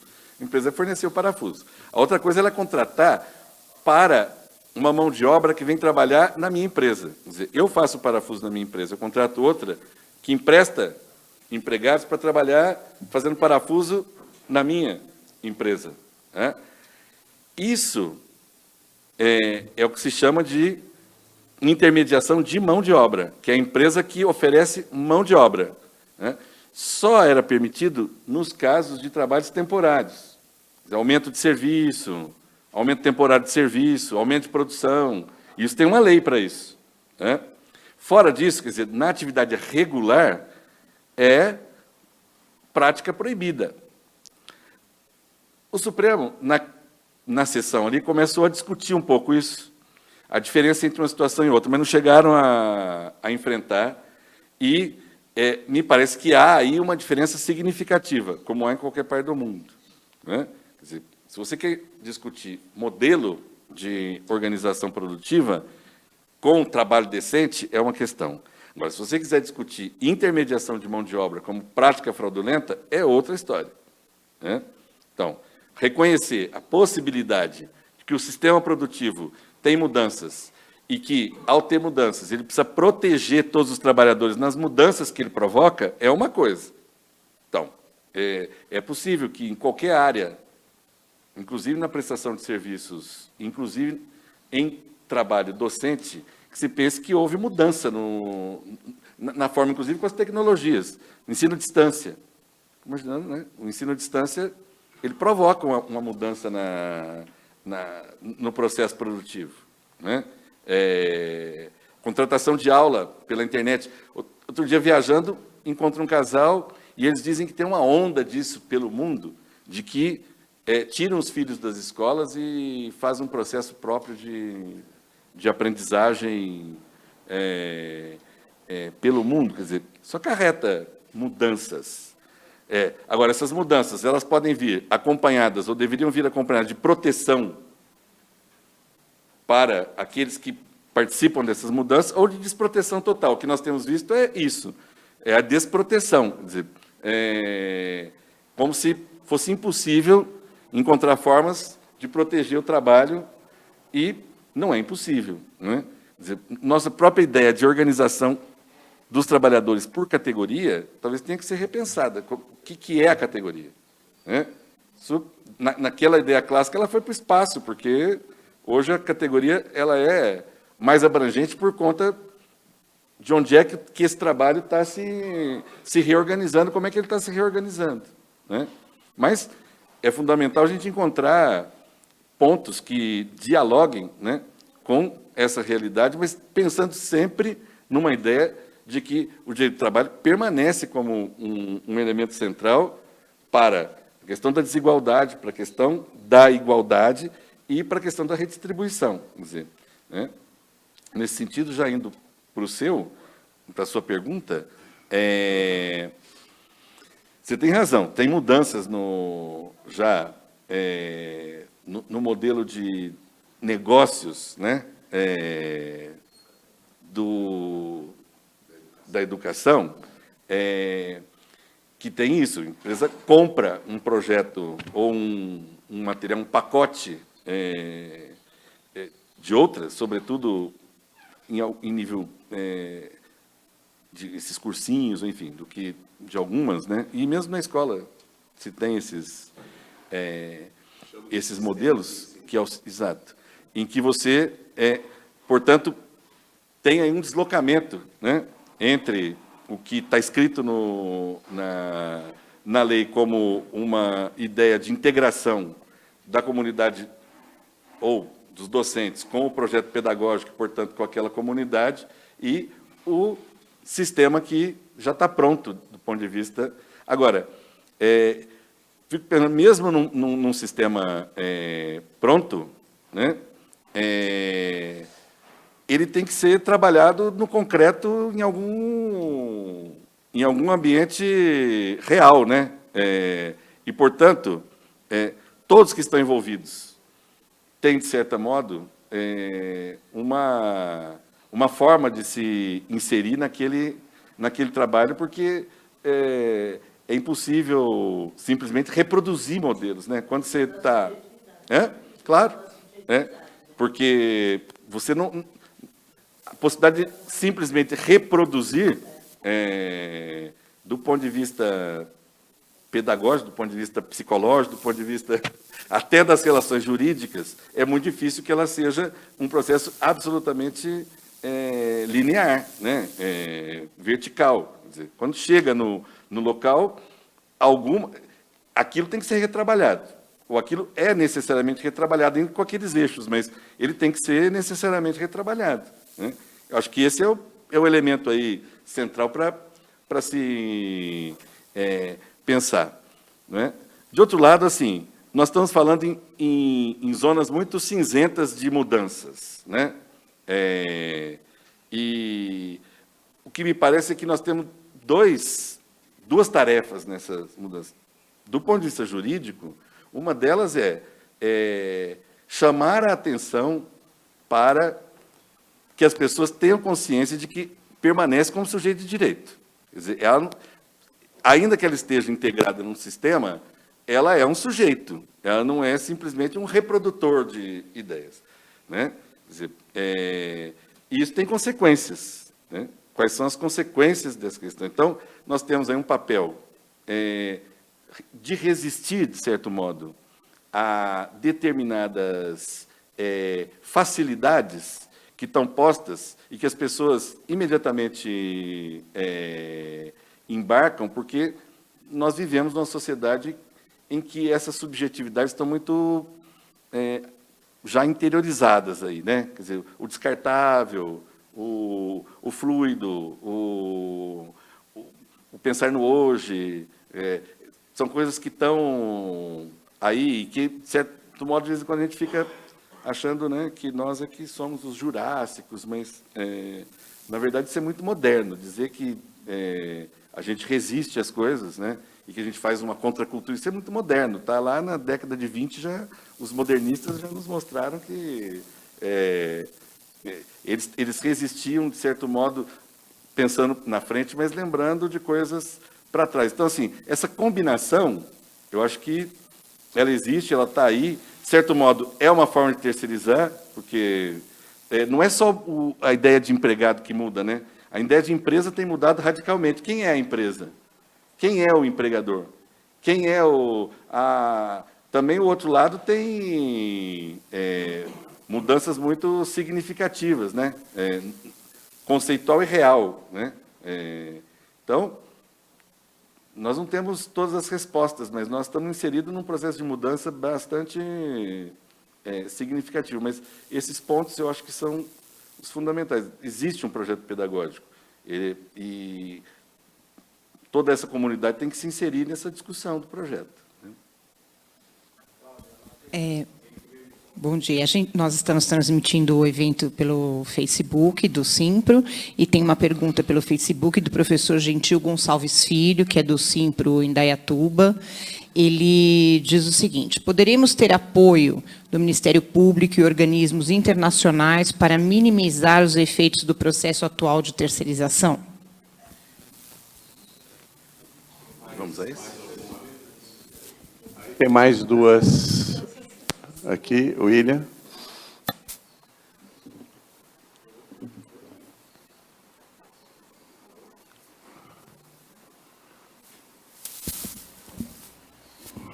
Oi. Bom dia. Por favor, se apresenta, por favor.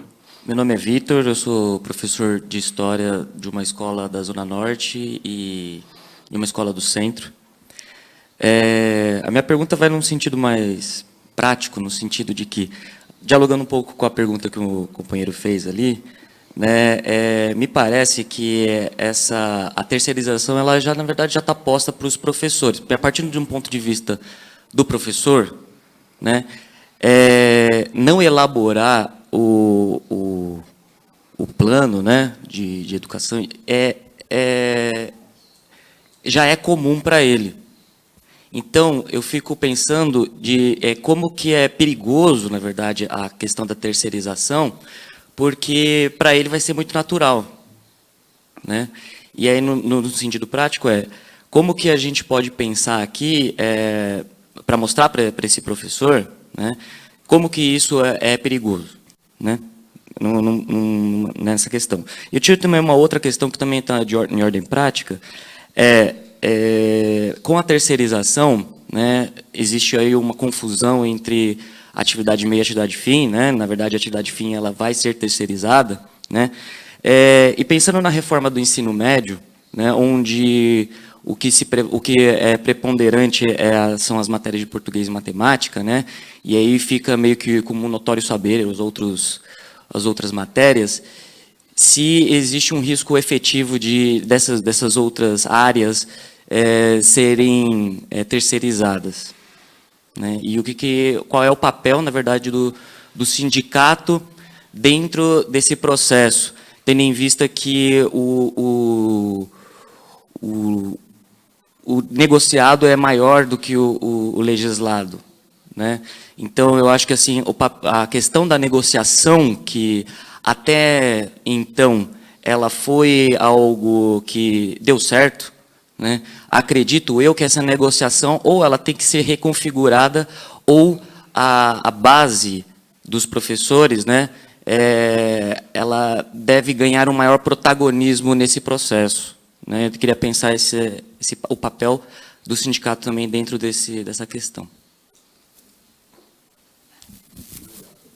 Sou professor Zambon, professor de Física, estou diretor do Simpro São Paulo e da Conter. Doutor, quando o senhor citou a questão da TAM, daquelas demissões de 1.000 e tantos funcionários, de vários setores, não é? E fazendo uma analogia com os professores, com a atividade docente, nós temos duas defesas aí. Primeiro, a subordinação. Então, aqueles funcionários da TAM saíram, e eu não sei, não poderiam ter entrado os mesmos, porque eu tenho na terceirização 180 dias no hiato aí para poder contratar novamente. Gostaria desse esclarecimento também. No caso dos professores, seria mais difícil, caso eu tenha que permaneçam 180 dias, porque uma coisa é eu trocar os funcionários todos do telemarketing da TAM, e outra coisa é trocar todos os professores de uma escola por novos professores. Entende? Então, como ficaria essa questão? Subordinação e os 180 dias. Obrigado. Bom, vamos lá. Para o Gentil, né, que é o internauta, isso. Nesse processo de resistência de uma aplicação de uma legislação como essa, nós temos procurado contar com diversos atores, né? Um deles, sim, parte do Ministério Público do Trabalho tem se mostrado, desde o início da reforma trabalhista, bastante crítico à reforma, mostrando, inclusive, porque tiveram uma atuação muito forte, tem uma atuação muito forte em algumas áreas, inclusive trabalho análogo ao escravo, enfim. Estão muito diretamente relacionados às situações de fraude da legislação trabalhista, então convivem com experiências que não são experiências positivas de terceirização, são experiências ao contrário, experiências que revelam essas tentativas de fraude e de precarização, e que continuarão atuando, com todas as dificuldades que nós, o movimento sindical, a advocacia sindical, temos enfrentado com essa nova legislação e esse novo ambiente. Mas, sim, eles têm possibilidade de continuar atuando, especialmente quando se verifica que a questão, apesar da liberalização de uma terceirização em atividade fim, de que isso não se confunda com a ideia de fraude, né? De que, tá bem, no Acordo do Supremo ele diz lá,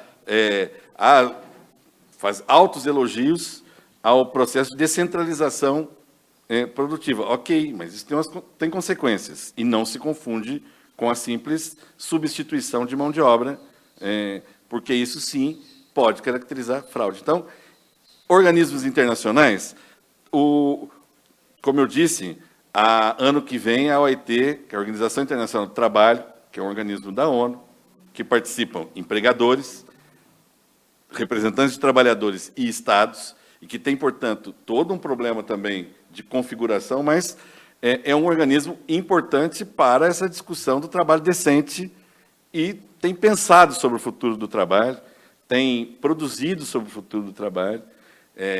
O caso brasileiro foi levado ano passado e continua em discussão na conferência da OIT, portanto, são organismos importantes porque, digamos, como eu disse, o trabalho e como se regula o trabalho está diretamente relacionado ao fortalecimento ou não dos modelos de democracia social, de inclusão. Então, assim, tem um olhar sobre isso e nós temos que estar antenados aí com esses movimentos e com o que nós podemos fazer de denúncia por não cumprimento de convenções internacionais, por interpretar a nossa legislação a partir de determinados eixos das convenções internacionais. Então, assim, é importante nós conhecermos melhor isso e nos apoiar melhor nisso. Então, esses dois elementos são importantes. O que você coloca sobre à questão de como enfrentar, não é? Do ponto de vista mais prático, você tem toda a razão, assim. Como eu disse, as pessoas perguntam, bom, mas a terceirização, ela me prejudica em quê? Ao invés de eu ser contratado pela empresa, vou ser contratado por outra empresa, mas também vou continuar tendo carteira de trabalho, sou empregado dela, tenho, portanto, todos os direitos trabalhistas assegurados. Né? Bom, essa questão tem que ser entendida da seguinte forma.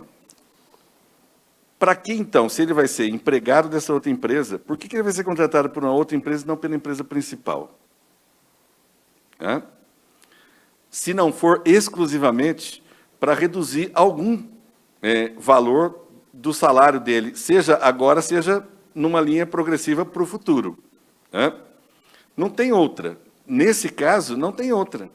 Porque, como eu estou dizendo, se é uma descentralização produtiva, de processo produtivo, que tem uma configuração, tá bem, você pode enxergar isso como um modelo sobretudo no setor de indústria, um carro não é mais produzido inteiramente por uma montadora. Né? As peças são produzidas em diferentes ambientes. Agora, isso se reproduz em determinados setores, como, por exemplo, no setor da educação, de que forma? Para se reproduzir, talvez seja exclusivamente apenas para baratear a mão de obra, não por uma outra finalidade. Qual é a finalidade? Qual é a finalidade da terceirização na atividade fim? É para melhorar os processos de especialização? Pode ser que em algum ponto possa ocorrer esse tipo de situação. Contrata um especialista para resolver uma questão específica que está sendo... Isso é outra coisa, como eu digo. Agora, nas atividades permanentes, posso contratar um especialista para me dar uma consultoria sobre uma determinada questão, posso contratar... Agora, na atividade permanente, quer dizer, naquela atividade que ele é obrigado a organizar a atividade, dirigir a atividade, quer dizer, qual é a finalidade daquela contratação? Né? Nesse sentido, assim, a negociação coletiva, ela é um elemento importante, porque a negociação coletiva, ela dialoga com as realidades. Quer dizer, ela não está dialogando com modelos, ela está dialogando com necessidades concretas e com o que está acontecendo naquele setor, ou naquela empresa, ou naquela escola, né? E ela pode, sim, estabelecer alguns mecanismos de proteção. Agora, no caso da atividade fim, uma coisa que nós vamos ter que resistir bastante, tanto do ponto de vista político, quanto do ponto de vista jurídico, quanto do ponto de vista de construção de temas jurídicos para isso, é de que, na minha compreensão, não existe prestador de serviço em atividade fim.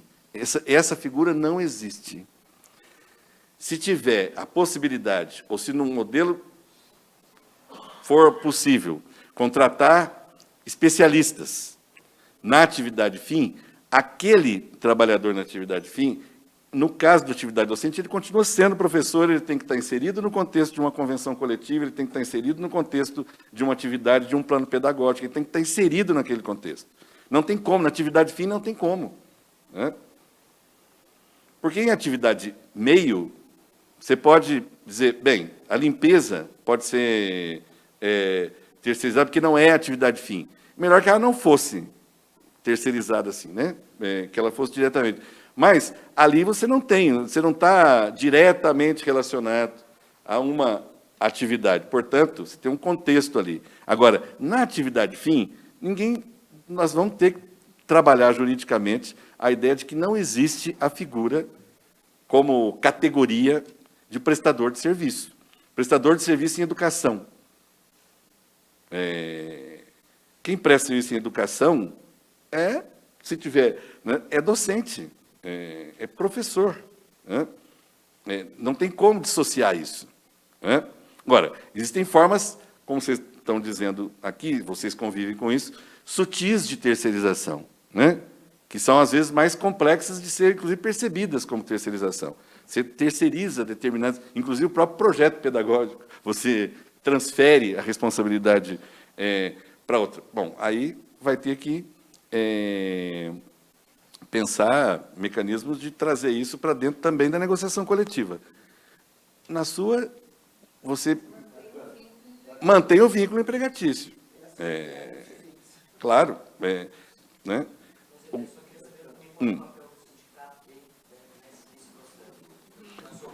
O papel do sindicato,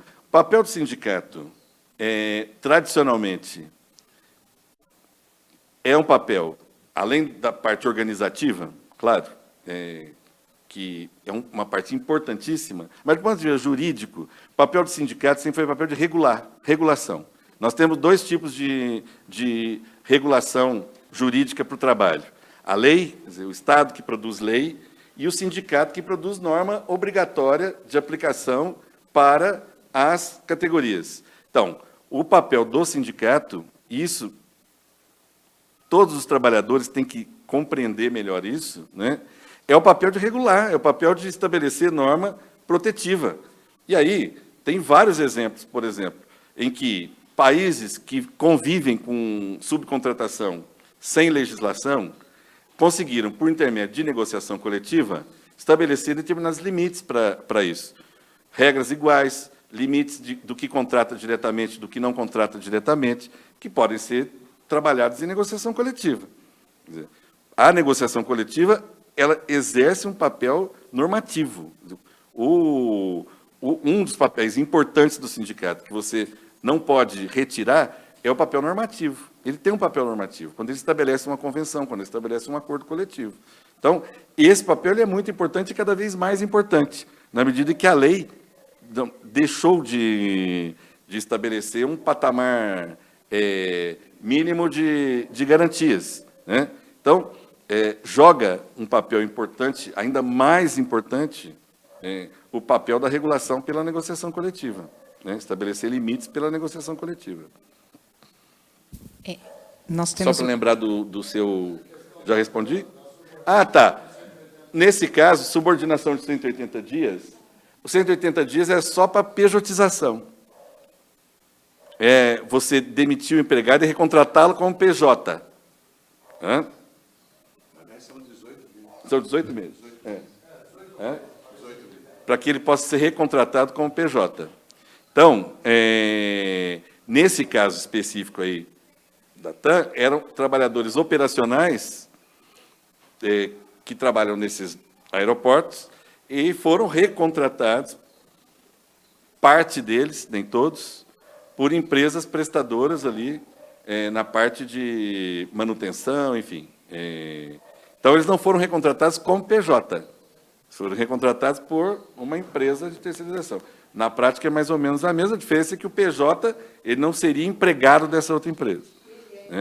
Ele é a empresa. Né? Nesse caso, ele é contratado por intermédio de uma outra empresa, uma relação de natureza civil entre duas empresas. Poderia ser substituído por uma cooperativa. A gente vai fazer o último bloco de perguntas, por causa da hora do compromisso do doutor Eymar conosco. Tem aí do internauta. Eu queria fazer só uma observação com relação ao que você colocou sobre a questão da atividade fim. Por que seria contratado um empregado, senão para reduzir custo?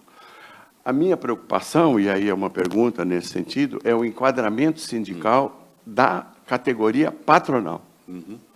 Então, no caso, essa empresa, como você colocou antes, uma cooperativa de professores de história, ou uma academia de esportes, ou um curso de idioma, não está sendo enquadrado como na categoria sindical, no enquadramento sindical dela, como estabelecimento de ensino, portanto, não teria obrigação de cumprir a convenção coletiva do estabelecimento de ensino. E a redução do custo se daria pelo não cumprimento da convenção coletiva de trabalho. É a minha questão. O internauta e depois a colega... Não, tá bom. Olha, professora, por favor. A questão da categoria. Não, só queria entender melhor, então, o papel do sindicato, a necessidade de a gente garantir a categoria pensando na convenção. São esses 3 blocos que eu estava Sim. tentando organizar. É porque, como o doutor Emar colocou, o prestador de serviço ele é um professor. Ele vai lecionar, ele é um professor. A questão é o enquadramento do patronal, o enquadramento da empresa que o contrata. A pergunta que chegou pelo Facebook da professora Maria Dulce Godoy, ela quer saber se existe alguma diferença de interpretação da lei no caso do professor que já é aposentado e continua trabalhando. Bom, eu acho que essa primeira questão ela é importante. Como eu disse, nosso modelo de organização é um modelo de organização por categorias profissionais e econômicas. Então, a negociação coletiva ela se dá, né, entre um sujeito que representa coletivamente os trabalhadores e um que representa as empresas, né? Nos acordos coletivos, que você faz negociação direta com a empresa especificamente, em alguns casos aí, pensando experiências que já ocorreram e que já ocorrem, né, foi possível estabelecer regras específicas para aquela empresa. A empresa é obrigada a cumprir a regra que ela própria assume num acordo coletivo, né? Então, inserir, inclusive, essas garantias do que pode ser contratado e do que não pode ser contratado por outra empresa, que garantias esses trabalhadores contratados têm do ponto de vista de aplicação daquele acordo. No ambiente de convenção coletiva, você tem razão, que nós temos um problema juridicamente mais complexo, porque a convenção coletiva obriga todas as empresas que estão representadas por aquele sindicato, né, no sistema de unicidade.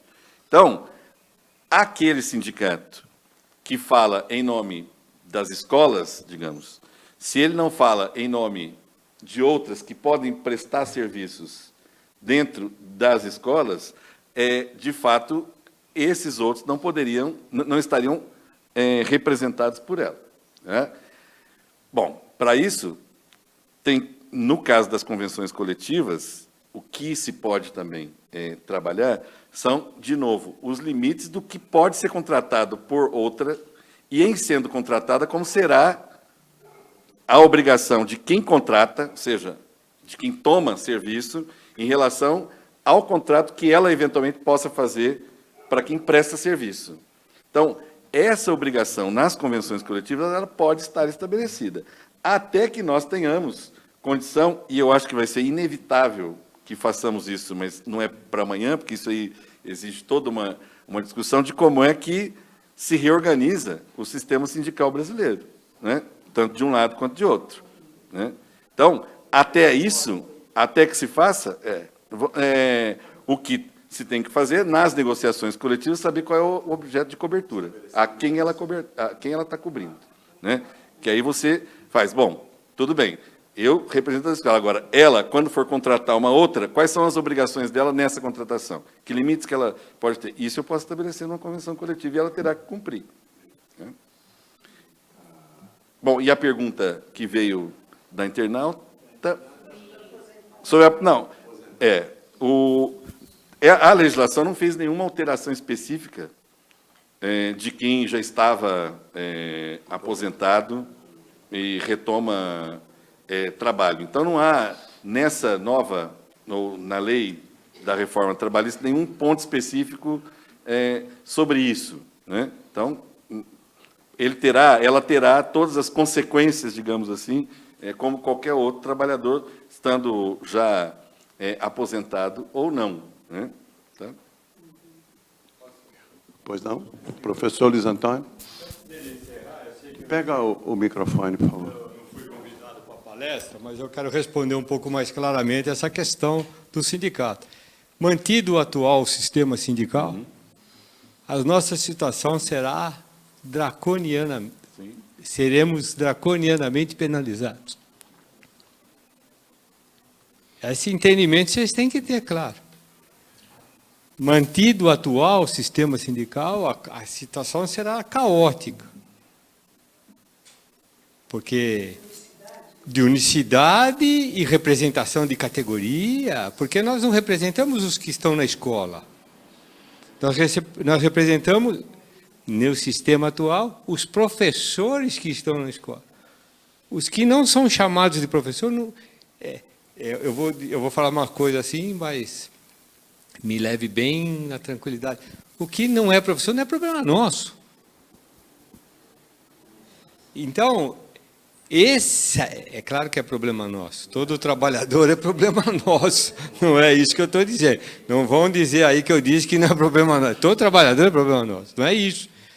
Só que o atual modelo, dentro da reforma, olha, eu não fui convidado para a palestra, mas eu daria uma palestra sobre isso por horas. Então, eu estou respondendo de novo, porque esse embate do modelo, ele é totalmente complicado. Desculpa, professor. Realmente, e é por esse motivo, doutor Eymar, que o senhor inaugurou esse ciclo, que é exatamente para nos preparar e qualificar para essa batalha que será a negociação coletiva, onde certamente nós deveremos impor limites na convenção. A grande luta nossa será impor limites na convenção coletiva para que essa terceirização e a lei, a maldita lei da deforma trabalhista não seja aplicada por completo para a categoria dos professores. E essa é a questão, né? Exatamente essa é a questão. Então, cumprindo aí o nosso planejamento em termos de tempo, queria, em nome do professor Luiz Antônio, da diretoria do Sindicato dos Professores, agradecer a participação de todos e de todas, agradecer a participação gentil da doutora Luciana e a grande palestra do doutor Eymar, que nos abrilhantou realmente, nos colocou muita pulga atrás da nossa orelha, para que a gente possa agora trabalhar nesse sentido, preparar a categoria, discutir com a categoria para a nossa campanha salarial. E como forma de um simples reconhecimento aqui à sua presença, a diretoria me presenteia aqui com uma bolsa, a doutora Luciana também, por favor. Aqui. Muito obrigado. E...